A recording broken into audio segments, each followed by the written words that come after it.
This week, I corner Craig in his car to ask him about his culinary journey, and we make our way to a grocery store to pick out some Canadian produce.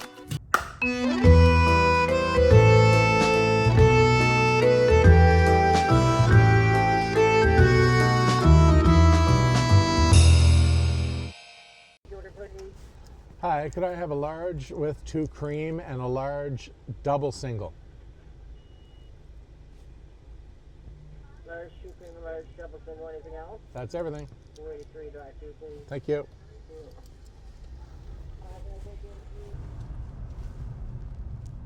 Back on Barrington Street. This is where my restaurant life was for 20 years. This was home. Spent a lot of time walking up and down these sidewalks. So, how is your, we'll call it culinary focus, how's that changed through the years from being an apprentice in Europe and then coming and owning restaurants down here and now busy life of feeding your family? Yeah. Well, I actually started cooking a long time ago. I started first year university, right out of high school. I was cooking full time, and that was sort of for 6 years. But during that time, as being a cook, I was eventually promoted to a manager position. I'd worked in a number of restaurants, but a manager position, and I started learning very early on about food costing and sanitation and writing schedules and things like that. So beyond cooking, more managerial or chef type roles. And I was doing my master's in the early 90s, or on my way to doing my master's. And the cooking bug at that point, I had been cooking for about 6 years, and I really loved it. And it was actually you, as you well know this story. It was you that came home one day. We were living together. You were in university. I was working full time and going to school full time. And it was 2 o'clock in the morning, and in those days there was no Food Network or anything, so I used to put a VHS tape, and I used to tape cooking shows, my favorites, and I would watch them to unwind. And you came home and said, I was sort of depressed, and I was second guessing my career choice, and didn't know what I wanted to do with my life. And you said, why don't you do that? And I was like, what are you talking about? Because you just said, it's 2 o'clock in the morning. You just worked for 18 hours and you're decompressing watching a cooking show. Like, maybe you should cook for a living. And I was like, wow, I have never even considered that as a possibility. And from there, it was basically, I finished out that term, but I withdrew from the program and I started to look at culinary school. So I went to culinary school. The Culinary Institute of Canada in Prince Edward Island in 1995, 30 years ago. Wow. Yeah, and that must flies. have been my first step into being a life coach. yeah, exactly. But it's interesting, Craig, actually, through the years to feel great sense of, happiness and pride and all those things that you were accomplishing, but also at times to feel when it was going really, not poorly, but just hard life of being a restaurateur. I thought to myself, oh my gosh, I should have never opened my mouth. No, before the restaurant, I obviously went to school and then I apprenticed to various places, Europe, Savoy Hotel, and then Switzerland. So I spent a few years traveling and learning and pushing myself, but the goal was always to open a restaurant, which I did on Barrington Street, where we are right now. In 2001, Chives Canadian Bistro opened, and that was my flagship for 20 years, and eventually I owned 2 doors down and a bar in between Chives and 2 doors down, and we expanded into 4 restaurants before I sold to a business partner after 20 years in 2021 for a whole host of reasons. Family, at that point I had a young family and my focus was changing. So as much as I was classically trained in Europe and then did restaurant food for so many years, now, even though I'm a chef and I consult and I do tons of events, I actually cook so much more now than I did for those 20 years. Well, because I was a CEO, I was a manager, I was an, right. Or I'd stay on the line. I would call the line, but I wouldn't necessarily prepare all the food. I had a really big staff that did the cooking: sous chefs, chef de cuisines, pastry chefs. So I was involved in it, but it was more of a managerial role. But now I cook 7 days a week. Honestly, it's constant cooking, and so I'm back to basics now. And that's what a family does, because they have to eat every day, and they have different food challenges every day, whether it be cost related or whether it be likes and dislikes, or what are you going to pack for lunches this week? What are we going to do for Right. fast dinners? Because we have lessons all week that we have to rush to, or we have a family function coming up, or whatever. So I'm managing a household the same way every other working parent does. So my focus has completely changed. But I honestly remember you mentioning through those years of being a restaurateur how you really missed just cooking. And how being the businessman is really not, it's what you become, because you're trying to create a place where you can do all the things that you believe in and your philosophy of cooking, and how does that transmit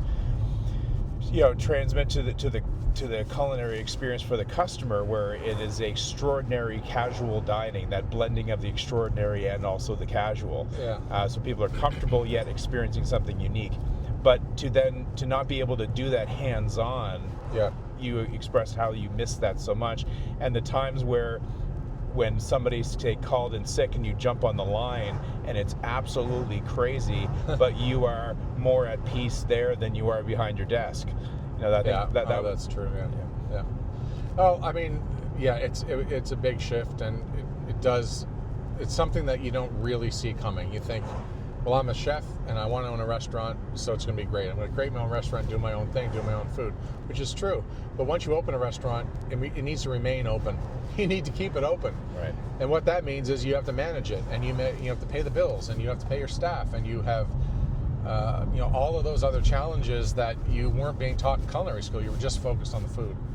And that I think that was the big shift. And the more restaurants you open, the more of that stuff you have to deal with. There's only so many hours in the day. So occasionally I would, go to the farmer's market, maybe find something and make a special on a Saturday. But the core menu and the core operation was always done by the sous chefs and the team itself. And I was walking through with papers in hand and phone in the other ear, or texting, or solving some problem, and engaged and checking in, but never hands-on anymore. So now I'm a cook again, is really what it boils down to. I'm a cook, which is great. I know that you've always loved driving around. Yeah. What does the creative process look like for you?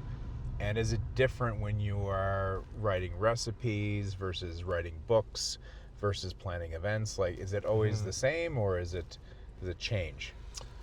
I think early on it was in a car. If I needed to, think about a new menu and dishes, I spent a lot of time thinking, not necessarily writing stuff down, obviously, but thinking, maybe making some voice memo notes about ideas I would have.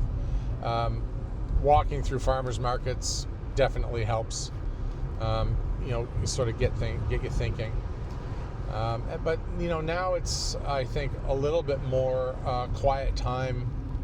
In front of a computer, maybe listening to classical music at the headphones or something like that.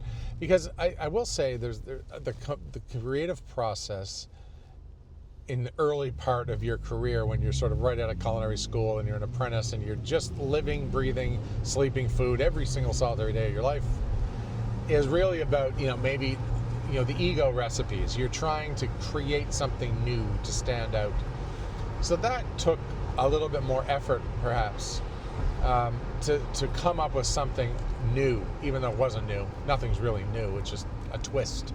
Right. Whereas when you're writing menus for a restaurant, you're writing them, first there's the public, second there's seasonality, price point, the kitchen equipment that you have in your kitchen will affect dishes that you can do, the staff you have, the number of staff, the skill level of the staff, like all of these things. Like, there's multiple factors into what being creative in a restaurant context is. It's not just about coming up with ideas, it's execution of ideas. So it's not, it doesn't matter how this is absolutely amazing, but it might be so complex or logistically not feasible that you have to, again, maybe twist it so that you can pull it off, but in a different way. And also, it has to be appealing to the public to the point where they're willing to buy it.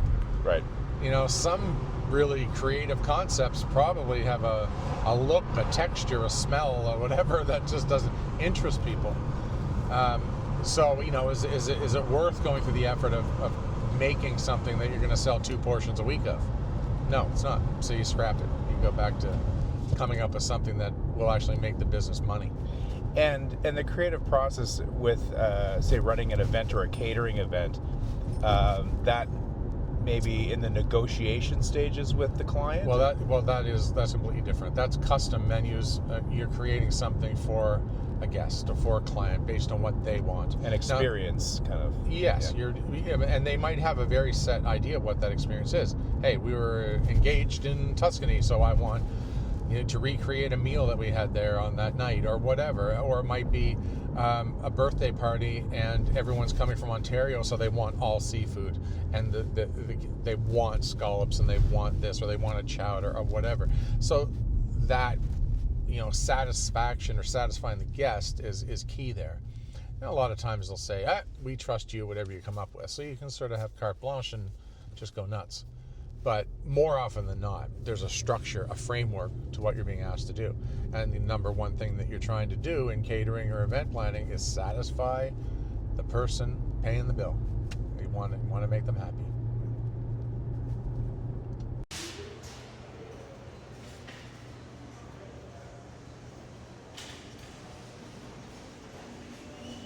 Oh, I thought you were standing. I'm keeping that. Oh, maybe. Nova Scotia Loyal. Government of Nova Scotia Buys Local program helps you identify and choose local products. Excellent.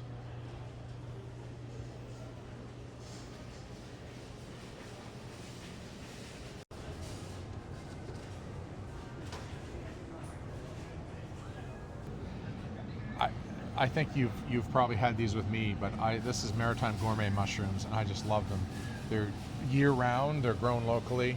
We got oyster, cinnamon caps, king oyster, maitake, shiitake, but there's also, they don't have lion's mane at the moment. That's my favorite. It's like beautiful, looks like a white head of broccoli, and it caramelizes like a steak. It's beautiful.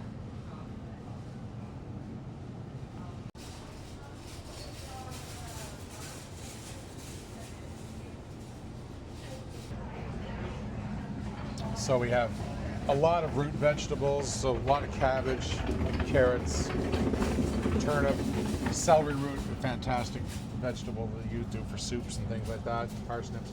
But it's still winter here, right? So it's going to be a little bit while before we start to see some of the lighter spring vegetables come in. So a lot of soups and stews still happening right now.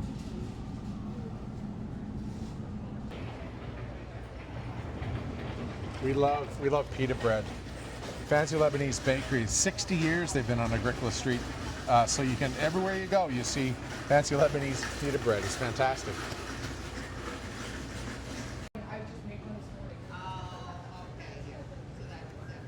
Everything here is local. I love this brie, and cow's cheddar is so good.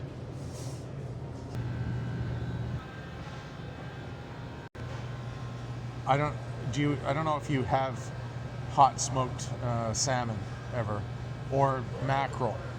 This is maple candy, but it is so good because it's a fattier fish, so it can sort of stand up to the cooking process and the smoking process. But it's delicious, like as an hors d'oeuvre or something like that, or you can, chop into little cubes and make little skewers out of it for an hors d'oeuvre. That's really, really good. I cook more of a summer savory from Nova Scotia. It's also plentiful in New Brunswick as well, but this is my time. Like every recipe has a teaspoon of thyme for aromatics. Me, it's summer savory and everything. I bought you an apple. Thanks, brother. You're welcome. So the last month, shopping has changed for everyone in regards to food. We just went through and you just showed me a lot of wonderful local ingredients, and in our city and in our province and in our country. So what are some thoughts about that? Well, I've always, my whole career, I've been focused on local. I've been more interested in cooking locally and seasonally, and that sort of became what Chives and my restaurants were known for. So shopping at a farmer's market was primarily what I did. I mean, I very rarely went beyond that, especially for the restaurants, and then by extension myself. But things have changed, so especially for me, now not being so concerned with restaurant food, but feeding a busy family. So how do you do that? Well, in many ways, I do it the same way everybody else does it. You have to go to grocery stores. You sort of look for the best deals you can. I mean, on a budget, trying to make it work. But you also have children that want grapes in February, and you have to pack lunches every day. So there's a little bit of that has certainly changed in the way that I think about purchasing food for my life, family life. When it comes to the events I do and any work I do in restaurants, it's still very much locally and seasonally focused. So I'm still sort of very much in tune with that. So buying Nova Scotian, Maritime, and Canadian first will always be my mantra. And it just has to morph. Things change in life. It's been a very interesting month or so, 2 months, and it's going to continue to be interesting. In many ways, the way I've shopped for a lot of years is now suddenly everybody's thinking that way. Mm-hmm. So for me, it's very comfortable. But I'm more proud and to be sort of waving that flag, Nova Scotia flag, Canadian flag, more than ever now. Right. So that's what I'm going to do. I'm going to keep doing what I've always done, and try as best I can to buy local first. Cheers to local. Cheers.